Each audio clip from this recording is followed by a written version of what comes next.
Hello guys, welcome back to the channel and welcome back to elite wrestling. तो guys आज इस video में भी हम AEW के बहुत बड़े और बहुत सारे अपडेट्स के ऊपर बात करने वाले हैं और आज इस वीडियो में हम जानने वाले हैं कि क्या सच में ब्रॉडी ली को बचाया जा सकता था या नहीं, कि क्या AEW बहुत ही जल्द डेलीज प्लेस छोड़कर जाने वाली है। EC3 और WWE हॉल ऑफ फेमर ने भी ब्रॉडी ली के लिए बहुत ही बड़ी अनाउंसमेंट की है। केनी ओमेगा ने भी अपने सेवरल ट्रेडमार्क्स फाइल किए हैं और हम फाइनली जानने वाले हैं कि अब ब्रॉडी ली के चले जाने के बाद डार्क ऑर्डर का फ्यूचर क्या होने वाला है। तो गाइज ये सब अपडेट्स जानने के लिए ये वीडियो एकदम आखिर तक देखना और अब ज्यादा देर ना लगाते हुए चलिए वीडियो शुरू करते हैं। लेकिन गाइज वीडियो शुरू करने से पहले मैं आपको बताना चाहूंगा कि हमारे शॉप AEW इंडिया पर नए डिजाइन लॉन्च हो चुके हैं और इस वीक जिस सुपरस्टार के डिजाइन हमारे शॉप AEW इंडिया पर लॉन्च हुए हैं वो सुपरस्टार्स कोई और नहीं बल्कि AEW की एक tag team the Lucha Bros है, जिनके ये डिजाइन हमारे शॉप AEW इंडिया पर लॉन्च हो चुके हैं। और अगर आप इस डिजाइन की टी शर्ट इंडिया में खरीदना चाहते हैं तो गाइज आपको हमारे शॉप AEW इंडिया की लिंक इस वीडियो के डिस्क्रिप्शन में मिल जाएगी, जहां से आप ये टी शर्ट इंडिया में खरीद सकते हैं और एक्स्ट्रा इन्फॉर्मेशन के लिए आप हमारी ये वीडियो चेकआउट कर सकते हैं।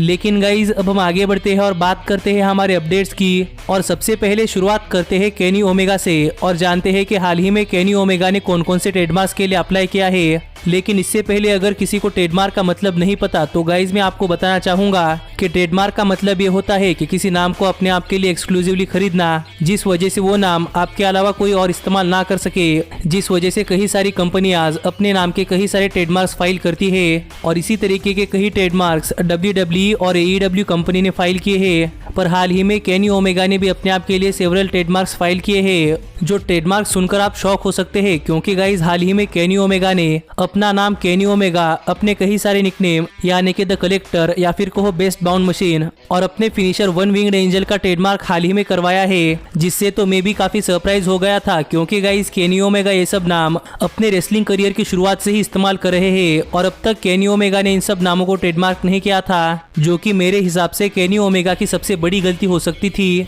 क्योंकि अगर ये नाम कोई और ट्रेडमार्क करवा लेता तो गाइस केनी ओमेगा ये नाम अपने आप के लिए इस्तेमाल नहीं कर सकते थे, पर टाइम रहते केनी ओमेगा ने अपने सभी नामों को ट्रेडमार्क करवा लिया है और अपने सभी रेसलिंग नामों के साथ साथ केनी ओमेगा ने अपना रियल नेम टाइसन स्मिथ का भी ट्रेडमार्क करवा ही लिया है, जिससे हम समझ सकते हैं कि अब फाइनली केनी ओमेगा को अपने नामों का कोई भी टेंशन नहीं होगा और अब केनी ओमेगा अपने नामों को जिस तरीके से चाहे उस तरीके से इस्तेमाल कर सकते हैं। लेकिन गाइज अब हम आगे बढ़ते हैं और बात करते हैं हमारे अगले अपडेट की और जानते हैं कि हाल ही में EC3 और WWE हॉल ऑफ फेमर ने ब्रॉडी ली के लिए कौन सी बड़ी अनाउंसमेंट की है। तो गाइज आपको पता होगा कि ब्रॉडी ली के चले जाने के बाद रेसलिंग इंडस्ट्री की तरफ से ब्रॉडी ली की फैमिली को कई सारा सपोर्ट मिल रहा है और हाल ही में ब्रॉडी ली के फैमिली को सपोर्ट करने के लिए कई सारे लोग सामने आए थे, जिन लोगों में CM पंक भी थे और CM पंक अपने सभी मर्चेंडाइज के 1 महीने के सेलिंग प्रॉफिट्स ब्रॉडी ली के फैमिली को डोनेट करने वाले हैं, जो कि CM पंक के तरफ से काफी काइंड जेस्चर था। लेकिन गाइज CM पंक की इस अनाउंसमेंट के बाद अब EC3 और WWE hall of famer Mick Foley ने भी यही अनाउंसमेंट कर दी है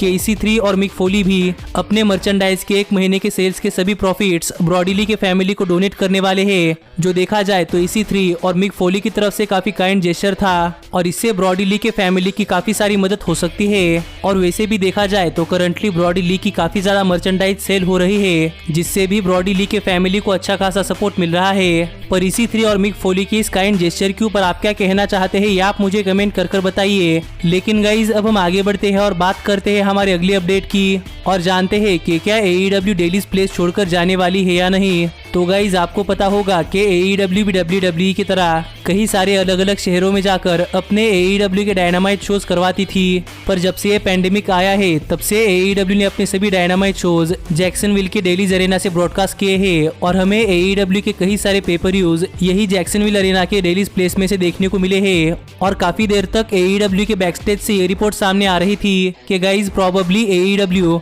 आने वाले 5-6 महीनों तक डेलीज प्लेस छोड़कर कहीं नहीं जाने वाली और आने वाले 5-6 महीनों तक के AEW के सभी डायनामाइट शोज और सभी पेपर यूज हमें डेलीज प्लेस में से ही ब्रॉडकास्ट होते हुए दिखाई देने वाले हैं। पर गाइज हाल ही में AEW के बैकस्टेज से कुछ अलग रिपोर्ट सामने आ रही है और ये रिपोर्ट एकदम उल्टी है और ये रिपोर्ट हमें बताती है कि गाइज AEW आने वाले दिनों में डेलीज प्लेस अरीना छोड़कर किसी और जगह से अपने AEW के डायनामाइट शोज ब्रॉडकास्ट करने वाली है, जो देखा जाए तो AEW के बैकस्टेज से काफी बड़ी रिपोर्ट है। पर गाइज इसका मतलब ये नहीं कि AEW अब हर जगह पर जाकर अपने AEW के डायनामाइट शोज ब्रॉडकास्ट करने वाली है, क्योंकि यहाँ पर AEW के बैकस्टेज से जो रिपोर्ट सामने आ रही है वो रिपोर्ट हमें ये बताती है कि गाइज AEW कुछ दिनों के लिए अपने डेली प्लेस का अरीना छोड़कर किसी और अरीना से अपने AEW के डायनामाइट शोज ब्रॉडकास्ट करने वाली है, जिसका रीजन भी सामने आ चुका है। और इसका रीजन ये माना जा रहा है कि गाइज करंटली यूएसए में सर्दियों का मौसम है और जैक्सनविल का डेली प्लेस अरीना एक आउटडोर अरीना है, जिस वजह से AEW के रात के टेपिंग्स के दौरान सभी कास्ट एंड क्रू को काफी तगड़ी ठंड का सामना करना पड़ता है,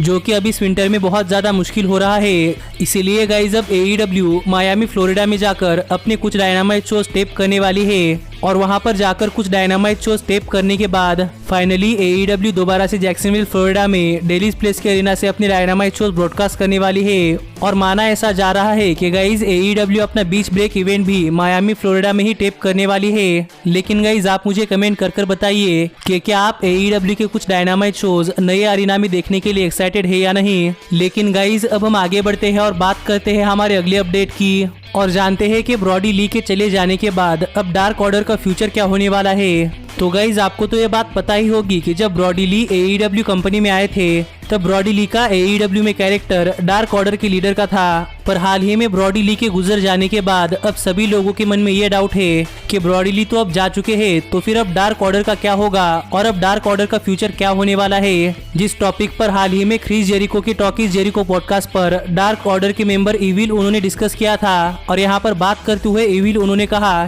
कि ब्रॉडी ली का चले जाना सबके लिए काफी डेवास्टेटिंग न्यूज थी और डार्क ऑर्डर के सभी मेंबर्स भी ब्रॉडी ली की डेथ की खबर सुनकर काफी ज्यादा शॉक में थे। पर अब जहां तक बात है डार्क ऑर्डर के फ्यूचर की, तो इविल उन्होंने कहा कि ब्रॉडी ली के फॉर्म में डार्क ऑर्डर को काफी बढ़िया लीडर मिल चुका था, लेकिन जब हाल ही में कुछ दिनों के लिए ब्रॉडी ली AEW के डायनामाइट शो पर नहीं आ रहे थे तब डार्क ऑर्डर का पूरा कारोबार इविल उन्हों के कंधे पर आ गया था और इन दिनों डार्क ऑर्डर को संभालने का पूरा काम इविल उन्होंने ही किया है। लेकिन अब इविल उन्हों को लगता है कि ब्रॉडी ली के चले जाने के बाद इविल उन्हों ब्रॉडी ली को रिप्लेस नहीं कर सकते और करंटली डार्क ऑर्डर के लीडर की जगह बिल्कुल खाली है। और जहां तक बात है डार्क ऑर्डर के फ्यूचर की या फिर कहो डार्क ऑर्डर की लीडर की, तो गाइज करंटली AEW के पास डार्क ऑर्डर के लिए फ्यूचर प्लान्स है, लेकिन इविल उन्हों को भी पता नहीं है कि फ्यूचर में डार्क ऑर्डर के साथ क्या होने वाला है। पर इविल उन्हों को कुछ चीजें पता है कि फ्यूचर में डार्क ऑर्डर के साथ क्या होने वाला है, जो चीजें इविल उन्हों रिवील नहीं कर सकते। और अगर फैंस जानना चाहते हैं कि फ्यूचर में डार्क ऑर्डर के साथ क्या होने वाला है, तो इविल उन्हों का कहना ये है कि सभी फैंस को रेगुलरली AEW के डायनामाइट शोज को देखना पड़ेगा। जिस स्टेटमेंट से तो करंटली इविल उन्होंने डार्क ऑर्डर के फ्यूचर को लेकर कोई भी चीज रिवील नहीं की है, लेकिन यहीं पर इविल उन्होंने कहा कि इविल उन्हों को लगता है कि डार्क ऑर्डर के सभी मेंबर्स को अब ब्रॉडी ली के ऑनर में कभी भी डार्क ऑर्डर को डिस्बैंड नहीं करना चाहिए और कितने भी साल हो जाए डार्क ऑर्डर को साथ में ही मिलकर काम करना चाहिए, जो बात मुझे लगता है कि पॉसिबल नहीं है। क्योंकि गाइज हमने देखा है जब कभी कोई रेसलिंग अलायंस बनती है तो गाइज उस अलायंस का टूटना पक्का है। पर जहां तक बात है डार्क ऑर्डर के फ्यूचर की, तो गाइज करंटली मेरे पास भी डार्क ऑर्डर के फ्यूचर को लेकर कोई भी अपडेट नहीं है, जिस वजह से तो अब हमें डार्क ऑर्डर के फ्यूचर को देखने के लिए रेगुलरली AEW के डायनामाइट शोज को ही फॉलो करना पड़ेगा। पर आप मुझे कमेंट कर बताइए कि आपको क्या लगता है कि फ्यूचर में डार्क ऑर्डर के साथ क्या क्या हो सकता है। लेकिन गाइज अब हम आगे बढ़ते हैं और बात करते हैं हमारे फाइनल अपडेट की और जानते हैं कि क्या सब लोग ब्रॉडी ली को बचा सकते थे या नहीं। तो गाइज ब्रॉडी ली के डेथ की खबर के बाद अब तक तो आपको पता चल चुका होगा कि ब्रॉडी ली की डेथ नॉन कोविड-19 लंग इश्यूज के चलते हो गई है और हमें करंटली इतना ही पता है कि गाइज ब्रॉडी ली के लंग्स में कोई इन्फेक्शन था, जिस इन्फेक्शन के चलते ब्रॉडी ली सांस नहीं ले पा रहे थे और यही सांस ना ले पाने वजह से ही ब्रॉडी ली की डेथ हो चुकी है।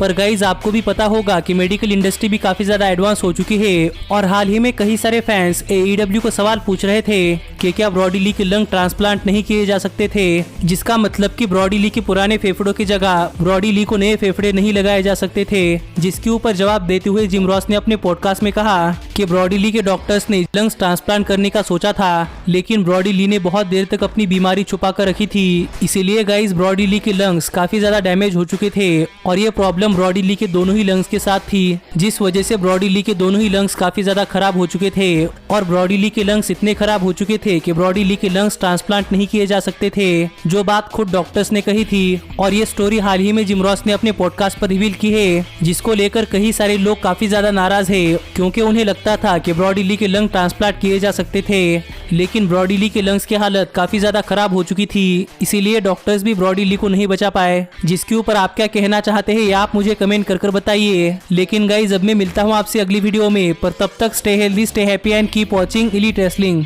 Hey, Did you like that video? Click the screen for more. And where do you think you're going? Check out our official merchandise page and to support the entire cast. And thanks so much for being the elite. The elite, the elite. What, Nick, you're not going to sing it all with me this time?